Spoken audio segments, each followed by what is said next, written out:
E o propósito? Estou vendo aquela pontezinha ali? Digamos que a nossa visão de mundo decide que, olha, vai ter que ter uma ponte aqui porque eu quero ligar esses dois territórios. Quero ligar essa ilha ao continente. Então, como é que eu faço para, tendo essa visão de mundo, colocar isso à disposição das pessoas? Como é que eu faço para levar isso adiante? Então, no conceito de propósito, a gente tem uma diferençazinha teórica, que ele é um pouquinho mais prático, um pouquinho mais operacional. Então, o que eu vou fazer? Como é que eu vou me comportar? Quais são as ferramentas, qual é a nossa ponte para eu ligar essas duas coisas que eu vejo que é interessante? Propósito tem a ver com o quê? A forma como a gente se sente útil na sociedade. Como é que eu posso servir a sociedade? No início eu falava daquela reflexão do Aristóteles, do Platão, que o ser humano é o único animal que consegue questionar a sua existência. Então vamos lá.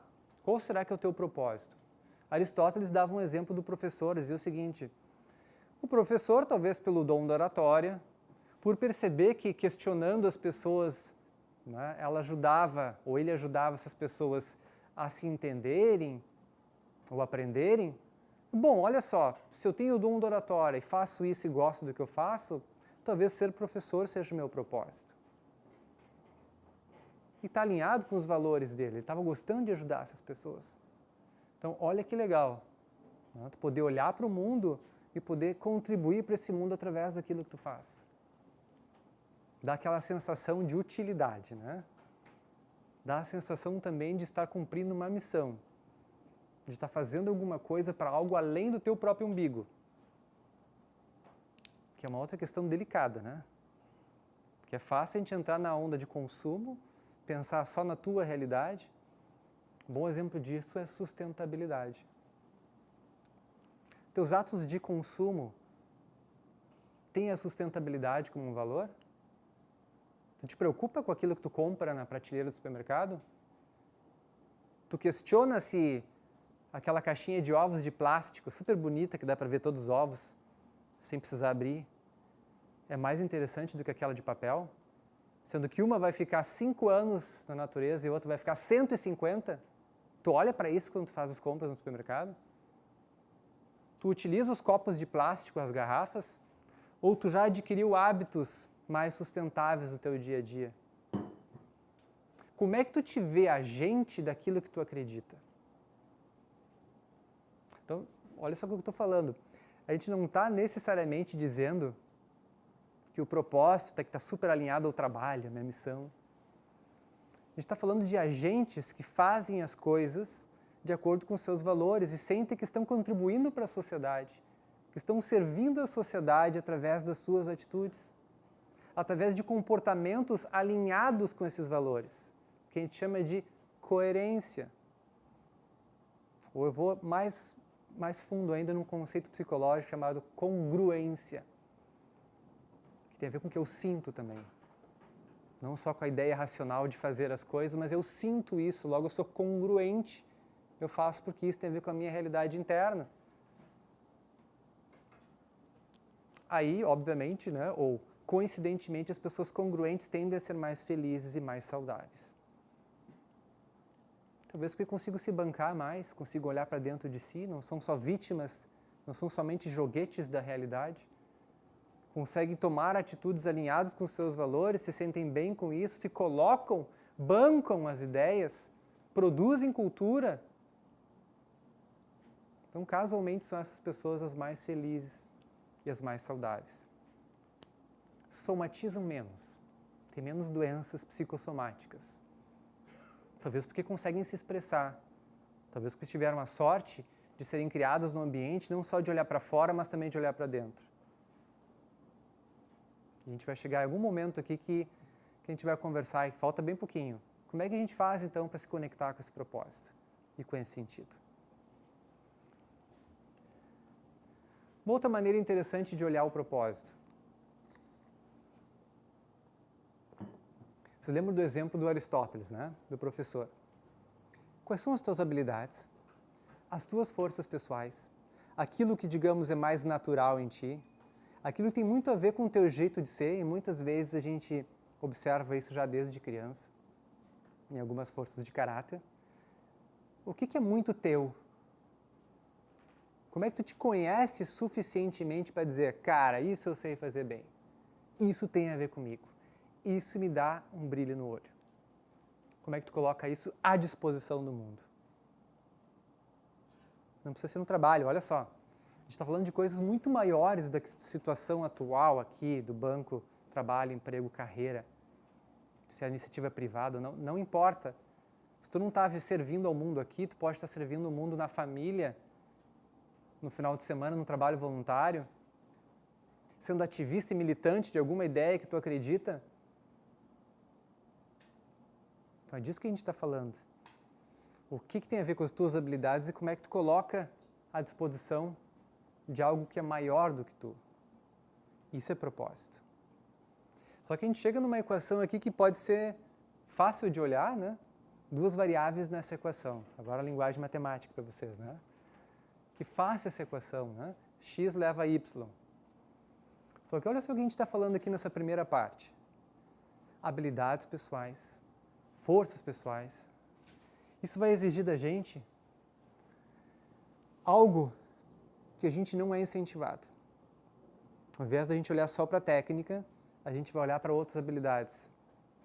A gente vai começar a criar uma cultura de observância, como diziam lá os filósofos.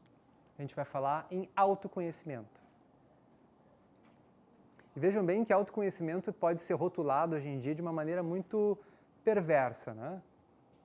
Eu faço vários cursos de finais de semana, catárticos, vivo um monte de emoções, já passei por alguns cursos desses também. Saio super motivado, a motivação dura uma semana e depois volta para a linha de base, né? Saio super feliz, recomendo para todo mundo lá o curso que tu fez. Fez altas técnicas psicológicas. E o que realmente mudou em ti? Onde é que bateu realmente fundo lá na tua existência, lá no teu ser? Então a gente pode estar se iludindo comprando produtos facilmente rotulados como autoconhecimento. Então estou trazendo uma outra ideia de autoconhecimento, que é aquela de observância de vários comportamentos durante a vida nas mais diversas áreas que a gente estiver atuando. A gente não está falando somente de cursos de finais de semana, embora eles também tenham um potencial bem interessante. Dependendo de como a gente trabalha. É o como, não o quê. Né? A gente está falando de abertura à experiência. Abertura à experiência é um conceito psicológico e filosófico. Na psicologia humanista, pessoas mais saudáveis, elas são abertas à experiência. O que significa isso? São pessoas menos defensivas. Elas dizem mais sim. Elas se autorizam a experimentarem as coisas. Elas estão abertas a novas realidades, logo elas aprendem outras coisas, e se elas aprendem mais e estão abertas, elas conseguem empatizar mais com diferentes realidades. São pessoas que tendem a desenvolver habilidades interpessoais mais facilmente do que as outras. Elas não estão preocupadas somente em se defender. Elas estão preocupadas em conectar aquilo que elas querem, os seus valores com a realidade, e essa realidade é tão ampla para elas que elas podem fazer escolhas cada vez mais assertivas com aquilo que tem a ver com o seu propósito, o seu sentido. Isso é abertura à experiência. É poder, muitas vezes, aceitar os convites. Eu não vou sair daqui com uma receita e dizer para vocês que vocês têm que fazer isso. Eu vou convidar vocês para uma jornada interna onde vocês têm que dizer que sim. Assim como o sábio que eu conversava lá no pé dos Himalaias, ele foi fazendo perguntas para eu mesmo responder e me dar conta. A receita que ele poderia me dar, e que é muito fácil pegar com qualquer profissional aí, que é aquela receita vertical, geral, generalizada, tu deve fazer isso, ela é muito perigosa. A receita que eu proponho aqui de autoconhecimento é de olhar interno. Que eu possa investir, cultivar pequenas coisas do dia a dia, inclusive, observar os sentimentos, observar a forma como me comunico, dizer mais sim às coisas, te permitir experimentar mais as coisas. Se está difícil experimentar, fazer convites, mas por que não? Por que me incomoda tanto esse colega? Por que eu estou dizendo tanto não? Qual é a minha parte defensiva que está operando aqui nesse momento? Pode ser que tenha a ver com os teus valores, mas que bom, porque tu está fazendo pelo menos esse raciocínio de que não. Tem a ver com como é parte existencial. Então, o não é ótimo para dar limite, o não é excelente para tu saber qual é o... Né? A gente falava de burnout, de assédio, saber até onde tu pode ir. Então, o não é excelente, é importantíssimo para a sobrevivência, mas ele está em função do quê? De uma questão defensiva, de uma questão de valores. Então, o autoconhecimento começa em pequenas atitudes. Começa no questionamento da coerência do teu comportamento de consumo. Do pai, agora você é pai, em junho, com 42 anos, questionando como eu quero ser pai. Até onde vai o conhecimento psicológico, até onde vai modelos de estar simplesmente em casa em momentos que a Priscila precisa. De poder ser um exemplo, porque eu vivo aquilo e o meu filho vai perceber isso. O que eu estou dizendo aqui, eu estou vivendo. Vai ser muito mais importante do que talvez estar ali e olhando para o nada, olhando jornal ou TV, em vez de brincar com ele qualitativamente. Então, que modelo de pai é esse que eu quero ser? Tem a ver com o sentido da vida, tem a ver com como eu enxergo um outro ser que está vindo ao mundo. Então, as minhas atitudes vão exigir de mim muito autoconhecimento, porque eu vou estar toda hora observando os desafios que esse bebê vai me trazer. E esses desafios vão mudando durante a vida, então uma eterna observância. Enquanto estivermos vivos, temos a chance de aceitarmos os convites para o autoconhecimento. Então é uma jornada, não vou dizer que é infinita, né? Mas ela é infinita enquanto nós estamos vivos. A todo momento podemos dizer sim para o autoconhecimento. Lá no leito de morte, aquelas pessoas se dão conta de muita coisa. Elas estão aprendendo ao morrer, mesmo não fazendo algumas coisas. Olhar interno. Olhar externo é fundamental. É isso que nos molda. Nos primeiros anos de vida a gente é baseado no olhar externo, a gente é vítima, entre aspas, da nossa família e da sociedade. E aos poucos a gente vai desenvolvendo o olhar interno, o gosto pelas coisas, desenvolvendo uma moral, um jeito de olhar o mundo que é o teu jeito, principalmente da adolescência em diante. Em termos psíquicos, isso é fundamental para uma saúde do indivíduo. E esse olhar interno que a gente precisa cultivar um pouquinho mais, que é o convite que eu deixo também. Olhar para dentro, se sentir, perceber onde é que está a falha ou as falhas, perceber o que teu corpo está dizendo. Está tudo conectado, gente. O estresse está mostrando. Eu agora olhando vocês, eu que tenho formação em trauma, eu percebo nos olhares, na postura, algumas coisas que são de realidade existencial e sentimental. Eu tenho esse olhar treinado, por causa do consultório. Então está no corpo, a questão neurótica, está no corpo. Vocês estão olhando para isso? O que vocês comem? Está tudo interligado. O que tu come vai alterar o teu humor. O teu humor vai alterar a questão imunológica. Isso não te coloca, por exemplo, tem estratégias mais passivas de não expressar os sentimentos, porque às vezes é muito importante para a sobrevivência. Provavelmente tu vai ter doenças que vão destruir teu próprio corpo, doenças autoimunes. Porque são estratégias biológicas de tentativa de homeostase. Tu vai tentar fazer aquilo que tu não consegue fazer, ao invés de agredir. Para dar esse limite, teu corpo vai começar a te agredir. É óbvio, mas ninguém fala sobre isso e ninguém te ensinou a fazer isso. Porque desde criança é feio ter raiva, é feio manifestar os sentimentos, mas vão te exigir mais tarde lá na posição de liderança, né? Aí querem que tu estejas pronto. Não, tu tem que fazer isso. Tu tem que ajudar os teus colaboradores a tais e tais coisas. Só que tu não te vê capaz porque tu não trabalhou essas habilidades interpessoais durante a vida. Tu mal reconhece teus sentimentos e tu é obrigado a fazer um monte de coisas que vai exigir de vocês justamente aquilo que vocês não foram trabalhados. Que eu acho que é o movimento social também que está acontecendo, né?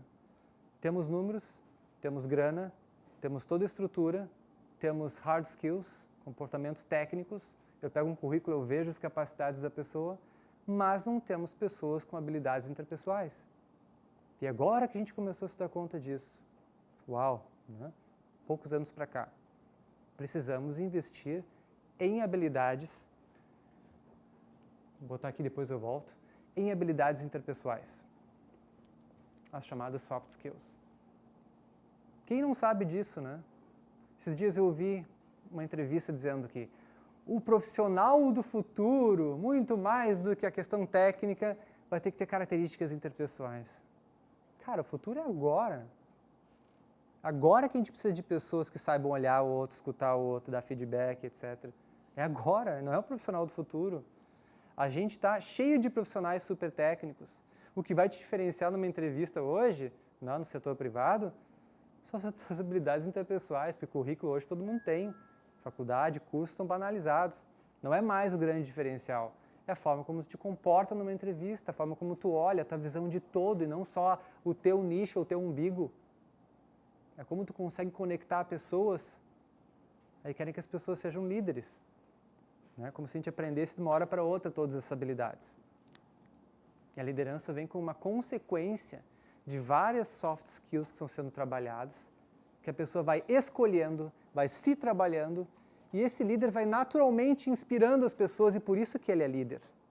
Assim como a gente tem a liderança lá em casa, seja no pai, seja na mãe, a liderança de um professor, porque eles inspiram porque eles são o que eles são.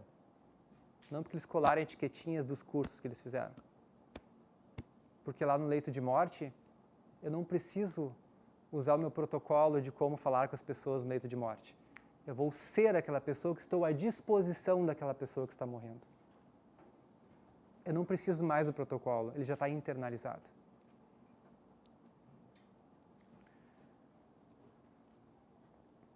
Só através do trabalho que a gente pode ter o nosso sentido ou conectar a questão do propósito? Já dizia que não, né? A gente veio construindo uma lógica onde o trabalho é super importante, mas o trabalho não é ou não precisa ser a coisa mais importante da vida. Muito disso é um papel ideológico, social, que faz a gente acreditar para a gente se submeter, né, à realidade dominante. Mas vamos pensar que o trabalho possa ter, isso aqui é uma autora, que agora eu não lembro o nome, que diz o seguinte: o trabalho pode ter três conotações bem claras. Primeiro, ele pode ser simplesmente um emprego. Eu vou lá, ganho dinheiro com aquilo, só que o meu olho brilha em outra área. O que eu gosto de fazer, que eu arriscaria a minha vida, eu vivo lá no final de semana.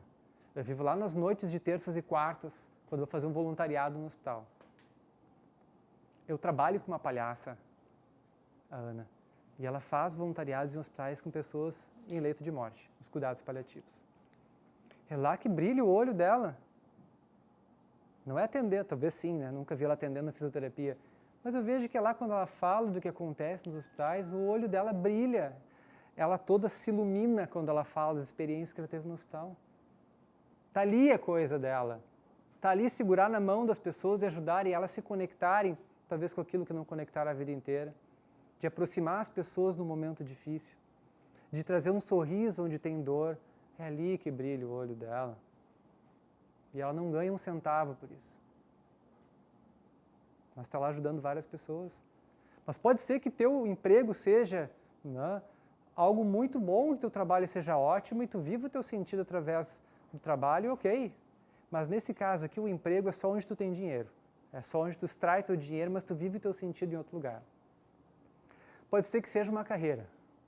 Pode ser que o teu desafio da vida seja galgar esses passos da carreira, que trazem também desafios interpessoais bastante interessantes. Pode ser que essa escadinha que te colocam possa ser interessante para ti, e essa é a tua escolha de vida. Mas o sentido não precisa estar necessariamente na carreira. Ou o sentido pode estar naquilo que a gente considera missão, ou um chamado. Estou sendo chamado para isso, parece que eu vim para fazer isso. Eu sinto isso como se algo, isso é o que eu tenho que fazer. Aquela coisa que vem lá de dentro, tu coloca isso à disposição das pessoas no teu trabalho. Está bem alinhado o propósito e o sentido aqui, né? Aquilo que tu faz no teu dia a dia está bem alinhado com esses valores e a tua visão do ser humano. E tudo bem, qualquer uma delas não interfere na felicidade, isso é uma notícia boa. A grande questão é a gente estar consciente disso. Se tu tem um emprego que te sustenta, ok. Tu sabe que simplesmente aquele lá é um lugar onde tu vai fazer dinheiro para manter tua família, para comprar as coisas que tu precisa comprar. Mas tu sabe então que tu precisa viver o teu sentido lá, em outros lugares, Onde é que brilha o olho, então? Então tá ok. E esse trabalho, muitas vezes, como todos os trabalhos, não vai ser muito legal, mas tu pode atribuir um sentido, então, sabendo que é um emprego. Então, como é que eu posso ajudar essas pessoas aqui a servir o melhor café possível para elas?